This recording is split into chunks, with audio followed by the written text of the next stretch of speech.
There was once a wise man who offered his disciple to get the best picture of peace, and he will award him the true successor of his teachings. His disciple wandered around the world to take the pictures. After much deliberation, he had to choose between the two. One picture was a calm lake with the peaceful mountains towered around it, with some fluffy white clouds floated in a blue sky. Everyone saw this and everyone was like, I think this is the perfect picture of peace. The second picture had mountains too, but those mountains were barren and there was gray sky, rain fell, lightning flashed, and down the side there was a mountain, there was a foaming waterfall as well. Well, if you think and visualize, definitely it doesn't appear to be a peaceful place at all.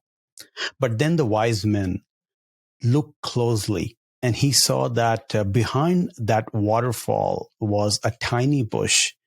Underneath, a mother bird had built her nest.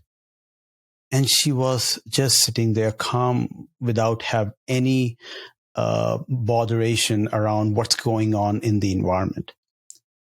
And he chooses that as the picture of peace.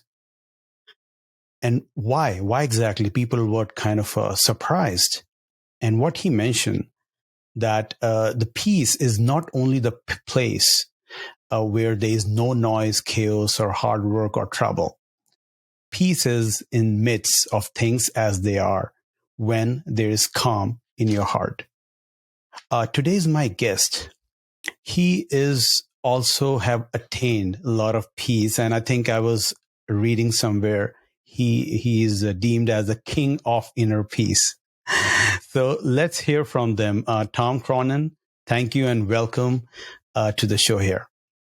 Thank you so much. Just listening to your voice in that story, it makes me want to just lie down and relax, go to meditation. So very, very relaxing. Thank you for introducing me that way. Lovely to be here. Sure. Thanks for the kind comments here. So, Tom, if people may not know you, I know you have thousands of followers across different social mediums, and you have, I've seen a lot of YouTube videos as well, talking about inner peace, meditation, and all. But I would like you to just spend maybe a minute to talk about yourself. Like, if people do not know about you, who is Tom Cronin? Well, firstly, Tom Cronin's the structure of Tom Cronin, the mind, the body, the emotional state is constantly changing and evolving. But what that structure Tom Cronin managed to discover was beyond the changing Tom Cronin, the ever-evolving Tom Cronin, there's another layer of reality which I didn't know existed. In Sanskrit, we call this Turiya, the fourth state. It's the state beyond my physical, mental, and emotional body. And it's a state that's non-changing. It's a state that's serene, that is in a state of non-flux, so it doesn't get affected by the world. It's unruffled. There's another beautiful word, to tiksha, to be unruffled by the circumstances of life. And we all have that, just like the quietness of the ocean at the very depths and the wildness of the waves on the surface. We have our surface level of reality that we identify with our thoughts, our feelings, and our physicality. But through coming across meditation and that transcendent experience of going beyond my thoughts and my feelings and my emotions, I found that this place existed, which, of course, for thousands of years, monks, sages, and swamis have also found this place and talked about it. And what I realized in discovering that, because just to give a bit of color and texture to the story, I was a broker in finance, and I started my career in 1987, which was the wild, wild west of finance markets. This was Wolf of Wall Street days, Gordon Gekko from Wall Street, the film, and Sherman McCoy from Bonfire of the Vanities. You know, this was the wild, wild west of the finance markets when they were just booming and there was no regulation, no HR, and anything went. So we're doing a lot of drugs and drinking and partying. And this was creating a lot of, like the surface of the ocean, a lot of wild swings, ups and downs, peaks and troughs. And of course, it's fun and exciting and dramatic and tumultuous, but it led to extreme anomalies showing up in my body. So I started getting a lot of anxiety, depression, panic attacks as my body was really struggling with the demands I was putting on it. And that led me to ultimately a pretty full-scale nervous breakdown at the age of 29 after 10 years of putting my mind and body through that process. And I was quite dark, almost kind of suicidal contemplations, and really struggling to get a grip on life. And that's when I came across meditation, and that was a real game changer for me. It was a big turning point. And I realized through that process of the deep transcending styles of meditation that there was this beautiful ocean of serenity inside of me, inside of all of us. And I just was looking in the wrong place for fulfillment. I was looking outside me, and the cliche there that, it's within. And so it was through that withdrawal of the senses, withdrawal of the mind into that unbounded state of meditation that I started to realize there was something really special. And that's when I went back into finance, just to let people know I didn't just suddenly leave that and become a monk. I continued on working as a broker. I've got 2 children, married, was an investor in properties, and for 16 more years.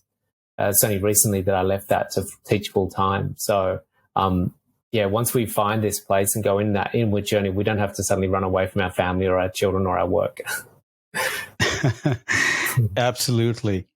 So as you mentioned that you were a finance broker, and then you got into some of the negative side of the society, I would say the drugs, and then obviously you get into the anxiety and depression, and I think you got a revelation through meditation and came out of it, but keeping your, I would say, you are pretty level-headed in the terms that you're not kind of saying that I'm leaving the whole family and then going to the forest or something like to attainment, enlightenment, but you just want to have a strike balance in that terms. So help us walk through that. How exactly that transformation happened? Was it a quick switch you just flipped, or it took you a while? Because sometimes when we talk about mindfulness or meditation, or maybe I'll request you to help us to elaborate that part as well, if there's a difference between the meditation and mindfulness, but how that transformation happened. If you can help us to walk through the journey of that bridge between your previous life and the life which you are right now. There's a lot in that. Okay. I'll start about the bridge first, and we'll finish with the difference between meditation and mindfulness. The bridge happened when I was in a very dark and depressed, uncomfortable state, and I discovered meditation. It was actually in a documentary I was watching, and they were talking about a property developer, and he was using meditation, and that led me to start exploring meditation. And that was 1996. There was no Google, there was no apps. It was really quite unheard of.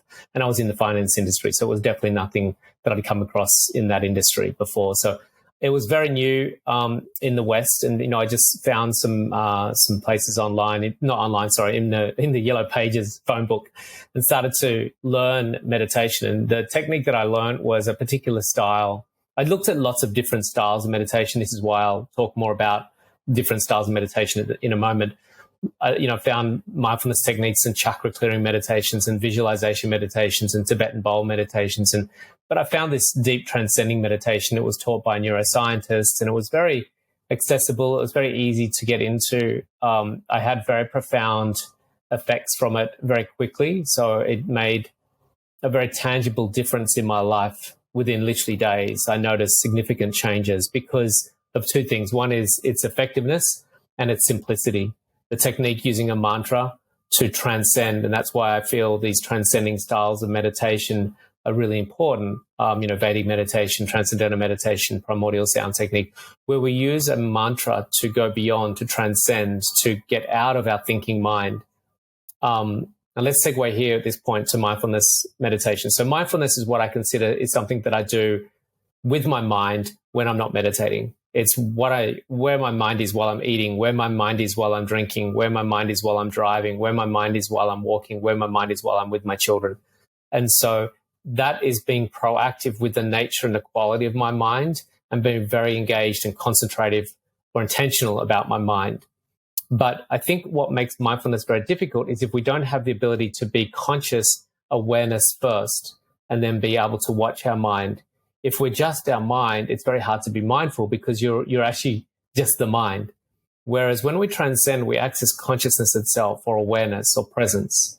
And it's a state of awareness and watching that doesn't have thoughts in it.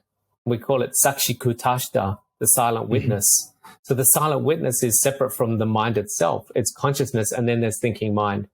But if we don't have the ability to separate those two like Velcro and pull them apart and start to have the silent witness of my mind, now I can say to my mind, hey, mind, why are you doing that? Why are you thinking that way? Why don't you think this way? As opposed to mind, but just being in the mind and not being able to separate yourself from the mind, then it's very difficult to have that process. So mindfulness meditation becomes very difficult if we don't have transcending meditation as well. And so a lot of meditations outside mindfulness also require a lot of the thinking mind. So visualization is still egoic. My ego is thinking about what I want to visualize, because if I visualize that and if I get that, then I will feel better. Now, I do use visualization meditation, so that's not to discredit them. It's just to acknowledge the limitation that visualization meditation alone will place some limitation in us having the direct experience to our unbounded nature, our divine quality or source-like nature. And so it's good to still use visualization meditations, but we're still thinking and we're still in duality, which is me visualizing the thing that I want to make my life better with. I want a nice house, I want more money, or I want to, I want a new car or whatever it is. I want to have more affluence. And so visualization, gratitude, again, duality. I'm grateful for this. There's me, the subject, grateful for that, the object. We've got chakra clearing. I am clearing my chakras. So there's still ego, there's still identity, there's still individualization. So until we can actually transcend duality, which is subject and object or egoic identity, then we're really going to fall short of what it is to have the full experience of what it is to be human, to have the human experience of physical, mental, and emotional body, as well as the fourth state, the divine quality or presence itself. And so what I found with this meditation was really simple. It's just the direct message was, if you meditate twice a day, things will start to change. So I started to meditate twice a day, once in the morning, once in the afternoon, whilst I was going to work as a broker, whilst I was raising kids, whilst I was renovating houses. And that slow, gradual integration starts to infuse into your waking state, into your world of activity. And that's when we start to get this nice emergence of those two worlds, of the unbounded and the bound, the unmanifest and the manifest, the form and the formlessness coming together as one. That's great. So as you mentioned that there are different forms of meditation and there are different state of mind as well. For a very regular person who's trying to get started, as you mentioned, sometimes I have read through that maybe you do some meditation or try not to think anything, which is itself is a big task. Like mind is a kind of a jumping monkey here and there. What we say that meditation is just try to be in a present state, because we always try to think either in the past or in the future. We are never thinking about the present state, what we are in, which is in a simple term called that you are in that in a meditation or mindfulness state. So from that perspective, what I just mentioned the story, I mean, obviously that is the advanced stage where in the chaos itself, you get some peace. But to get started, what you generally recommend to the people, like, okay, this is one of the low hanging fruits. Let's try to do this. And then you may gradually get the path for more advanced meditation over there. So what's your thought around that? I get asked this question a lot, and it surprises people the way I respond to it. A lot of people would expect me to say, just start with 1 minute, start with 5 minutes of doing this or doing that. And if you don't get a quantifiable, tangible result from that experience, you simply won't keep doing it. It's just everything that we do. If we don't get anything that we recognize is beneficial out of it, we simply won't do it. And 1 minute meditation, 5 minute meditation, it might have a very temporary relief for that moment, but it's not going to have any preventative measures going forward because it's just not enough impact. What I generally recommend for people to start out with, and it's not because I'm trying to promote something, it's just simply because I know this is going to be the best outcome for someone. And that's why it was the best outcome for me as well, is to go all in with a qualified teacher, learn a practice that is going to definitively show you not just quantifiable beneficial changes in your life, but actually make you feel really good after each meditation. You feel phenomenally better after each meditation. It's quantifiable. You can measure it. And so there's a level of bliss and peacefulness and serenity and joyfulness and lightness that comes out of your meditations more often than not. And so that makes it more compelling to continue to do it. If it's not compelling and if you don't find you get any benefit, it's just a waste of time. I could say, go and do this, and then you won't do it after 3 days because you're not getting any benefits out of it. So I do recommend to people, find a teacher in your area that is running qualified courses. That's Vedic meditation, transcendental meditation, primordial sound technique, art of living, are all beautiful practices of meditation. There might be other modalities that there's no question, find a technique that resonates with you. Find a course that you're going to learn, not just the technique, but the knowledge, the science behind that. If you're not getting supportive science and knowledge behind the technique, then that technique will become invalidated quite quickly as well. So all these things require, I think this is one of the most important things someone could do in their life. And so not to treat it lightly. I think the world is treating this very lightly at the moment. And that's why we're not getting as much benefit from it as we probably could. But this is really the key to fulfillment. This is the key to enlightenment. This is the key to sustainable health, to happiness. It's going to save you a fortune on medical bills. It's going to save you a fortune on so many other things, drugs, alcohol, all the undue pleasures that aren't bringing you overall benefits anyway, when you can find that fulfillment inside yourself through the increase in serotonin and oxytocin, decrease in cortisol, adrenaline. And yeah, I just think start at that point and go all in if you're going to do it. Yeah, I think that's true. So getting a right teacher to get started, it's just like sometimes just as a kid as well, right? We have to get them to a school or a certain form of education so that they can understand their mind can align to a particular discipline and routine. And based on that, they will try to cultivate their habits. In the same way, these things people should not think like, that is a quick fix to all my problems. I think that is just a way to get started. And even before that, I think it's very important that people spend time with themselves to increase their awareness, right? The self-awareness is so important. I think in our society, most of the time, or I would say 99% of the time, we always think about what others would think, what others are thinking about a certain technology, about a certain way, what society think. So we are grown up in such a way that everything is based on the society and what other people think. And we never get to that point that, okay, this is the way which I'm doing, but it conflicts to my identity.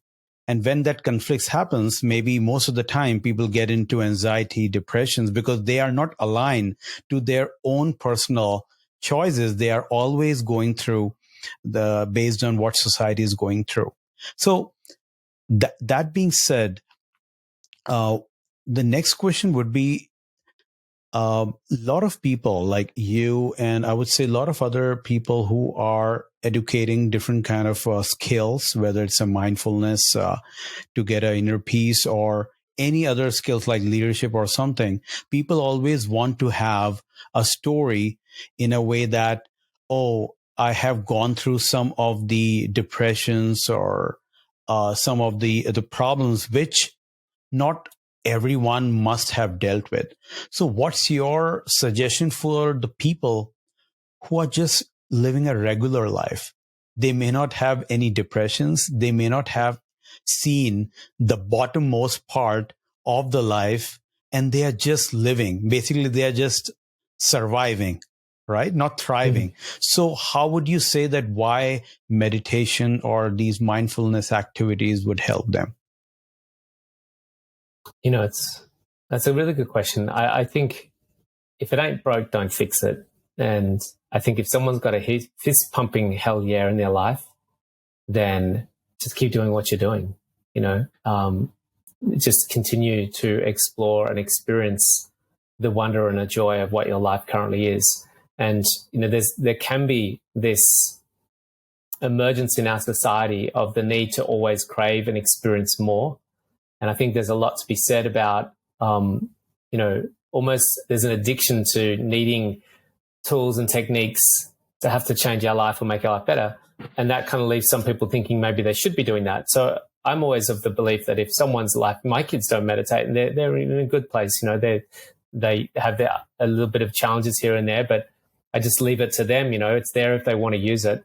And at some point they may end up exploring that. I had someone for 5 years tell me I should meditate.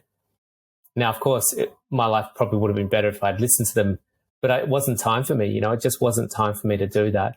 And I always think there's a time and a place for these things. And if it's not the time or the place for someone, then it's not the time or the place.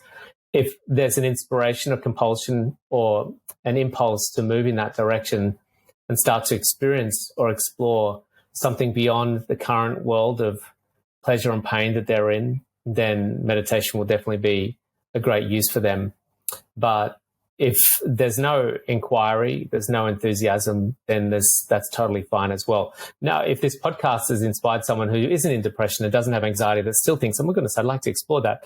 So there's two things. There's the carrot and the stick.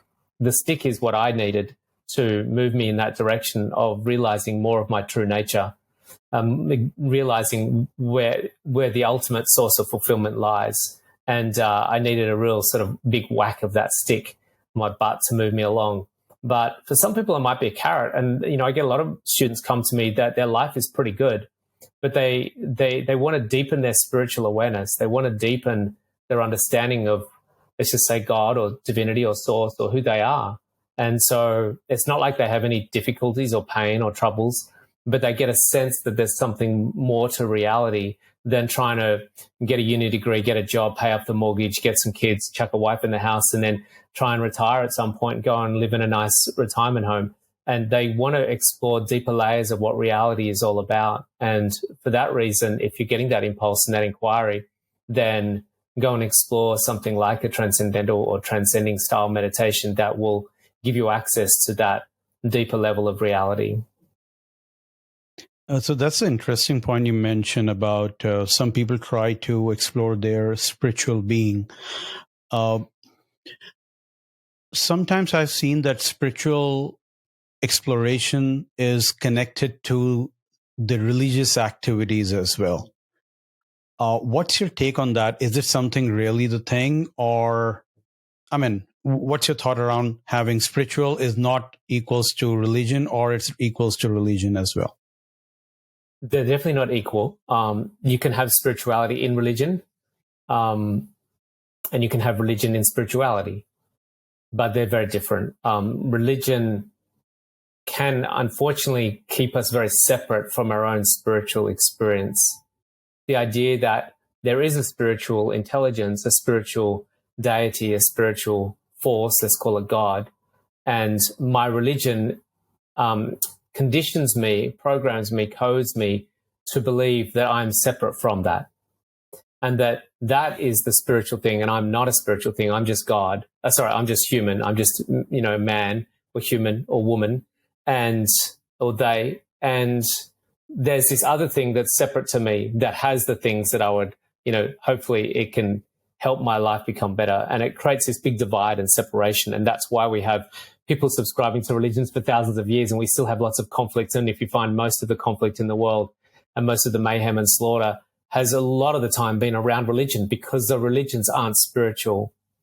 When we start to experience spirituality, that's through a direct experience, not a prayer or a concept or an ideology or a priest delivering you that information, but by having direct experience of transcending your own individualized form and experiencing the nature of spirit, which is subtle.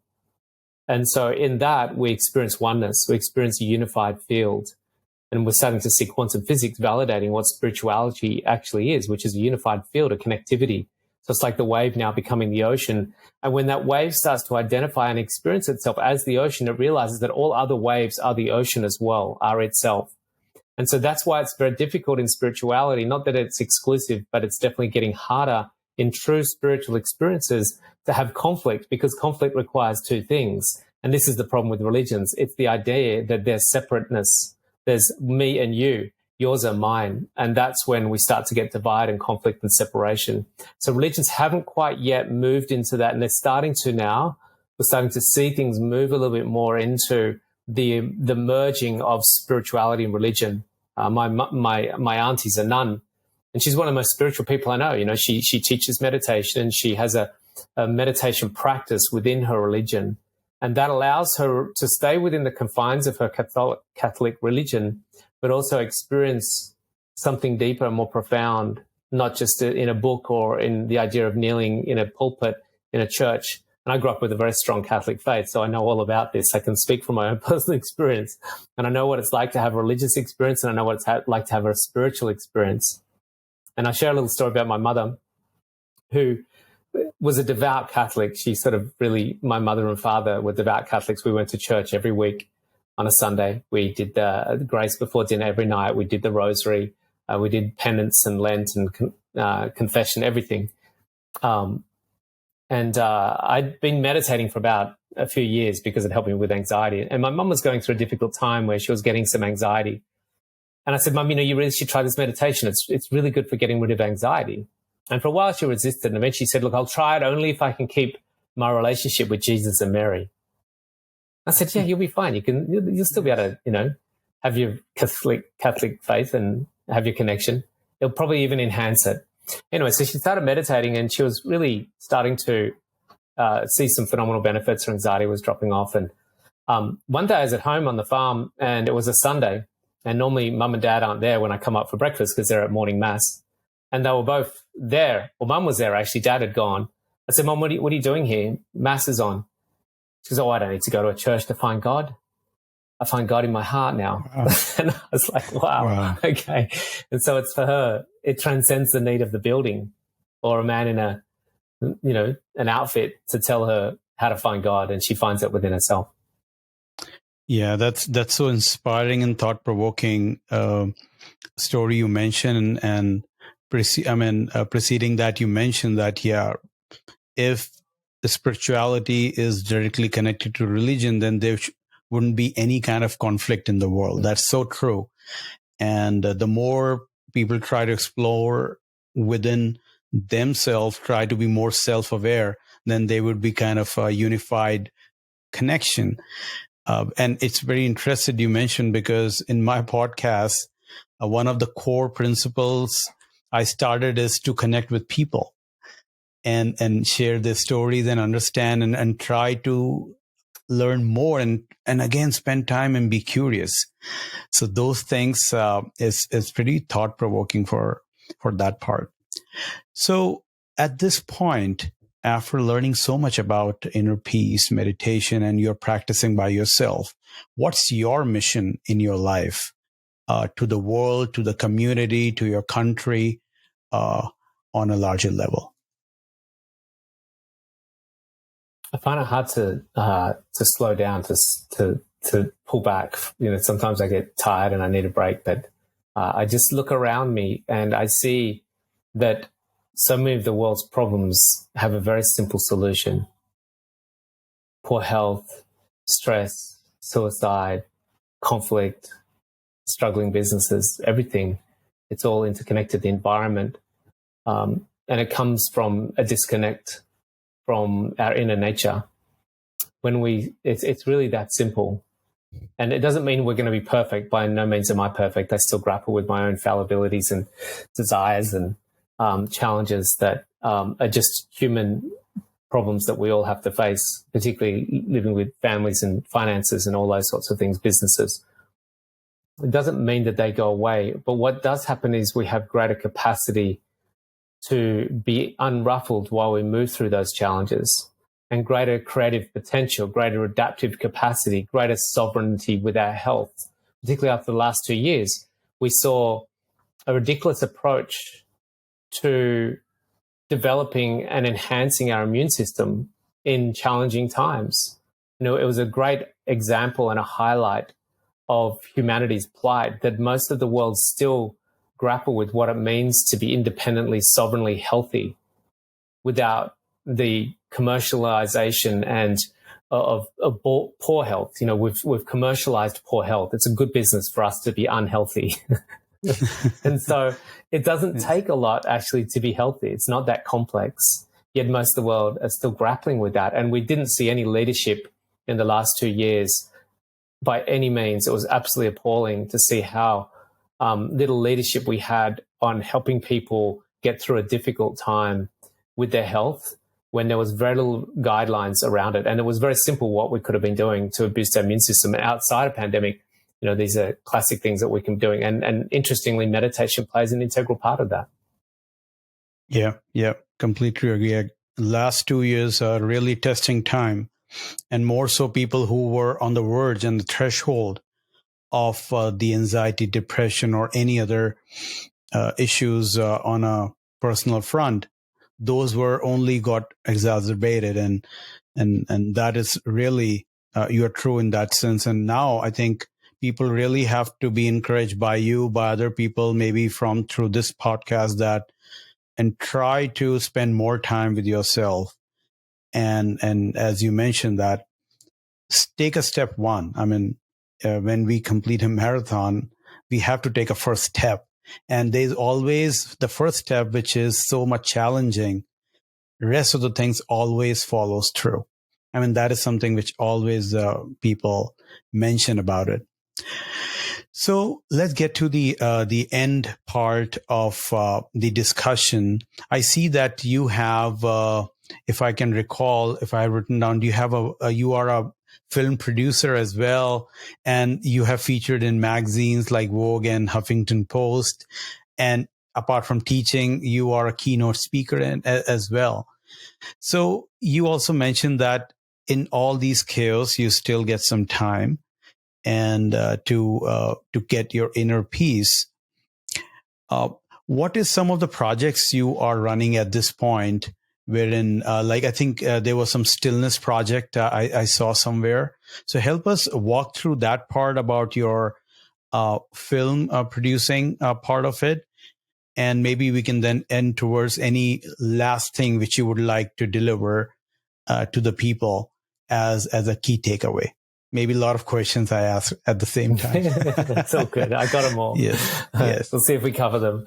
Yes. So the film was really a lot of inspiration around getting the message out to the world about the power of meditation to move us through crisis. And we found 6 stories that we discovered around the world. We did a lot of research. We had a huge team of researchers doing phenomenal work, finding these stories and filtering through these stories. And we've got 6 powerful stories that all had a crisis, and they use meditation to help move them through crisis.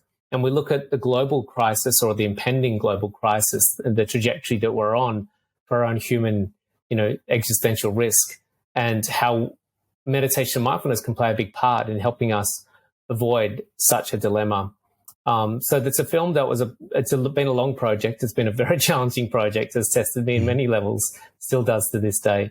And that's a film and book that we've put out there to the world, and they can find that at entertheportal.com. And they can watch that film or read the book there.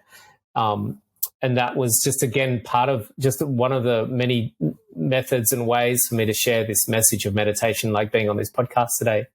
The Stillness Project was really a vision that I had to inspire 1 billion people to meditate daily. And I guess really it was just it was probably more for me than anything, to help me have almost like my mission, vision, and values all kind of wrapped up in one. And if I started with that sort of foundation, that to create a project of inspiring stillness and hopefully touching 1 billion people's lives and inspiring them to integrate meditation into their day, then maybe we might see a planet change quite dramatically in one generation's time. And then the other thing that I do is, I run retreats and I do coaching. So we've got a group coaching program we're about to launch called Zen Academy for Transformational Leadership. And that's helping people that are wanting to kind of follow in my footsteps, find their voice in the world, be impactors, game changers, people that want to make a difference in the world but just don't really know how to get going, or they don't know how to build a business around it. They don't know how to be self-sufficient in it. So that program covers everything from, how to build their website, how to change their mindset, how to get their social media working, how to find and create coaching programs, retreats, writing their book, creating online programs, workshops, anything and everything to do with setting up their conscious leadership business. And we're really excited about that. And they can find that on my website at tomcronin.com. That's great. I think we will put all the information, your website, your projects as a part of the show notes. And I can recall, I think you were also giving away a free a book here. So I think that must be pretty exciting. So if you would like to give provide some information about it. Yeah, look, it's a very simple book. It's a guideline to how to reduce anxiety and overwhelm in your life. Some simple steps that anyone can download. So we'll send the link and they can just download that book and get access to that book for free. And that will hopefully give them some support with, sleeping better, feeling healthier, having more vitality, more energy, and greater calmness in their life. That's wonderful. So I think I'll also look forward for the book. And thanks, Tom, for providing this free for this podcast. That being said, thank you so much for your time and providing some insightful and thought-provoking discussion. I'm very confident that a lot of people who are viewing or watching this would get benefit out of it. Sorry, I did just cut out just for a moment then. I think you were saying, was it a question you were asking me if I could share one final thing? No. So I think there was So there was a delay. I just said thank you so much for your time on this and providing the free book for the viewers here. And I think any last thing which you would like to say before we go? Yeah, look, I think it's a very challenging time, and I think we've got some very challenging times up ahead. We've got a lot of uncertainty. I think we're going to see some economic challenges as rates rise. We've probably got some territorial challenges with things like China and what's happening in the Middle East. There's a number of different things that are kind of red flags at the moment. And so when we have uncertainty, when we have difficulties on a micro or macro level, then we don't want to just throw in the towel. We don't want to say this is too hard. It will potentially be hard at times, but there's nothing we can't handle. And where meditation plays a part is that it gives us, like the tree that grows deep roots, when that tree goes and meets a storm and the wind and the weather push against that tree and disturb the tree, the deeper the root base, the more the tree can uphold itself in those difficult times. A very weak root base in those trees will topple over. And that's what's happening with a lot of humans, is that we don't have a very strong sense of self, a strong sense of connection to our inner being. And that leaves us to be easily ruffled or disturbed by circumstances in life. And I think now more than ever, we need to start to connect to a deeper part of ourselves, withdraw our senses, withdraw our mind from our social media, from our, not to say that this podcast is not worthy, but from all the stimulation that's happening in the world at times, just, not all day, every day, but just for glimpses of each day, 20 minutes here and there, and we'll find greater stability and greater capacity to move through difficult times when they come. Thank you so much again for your time, and have a very blissful day and the time ahead. Thanks very much. Thanks for inviting me along today, and thanks everyone for listening in today. It's great to connect in with you all. And if you wanted to find me on Instagram, you can reach out anytime at Tom Cronin. Just send me a message. I love hearing from people around the world. So feel free to reach out to me and I'll be the one responding. It won't be an AI bot. Okay, that's great. Thank you so much. All right, much love.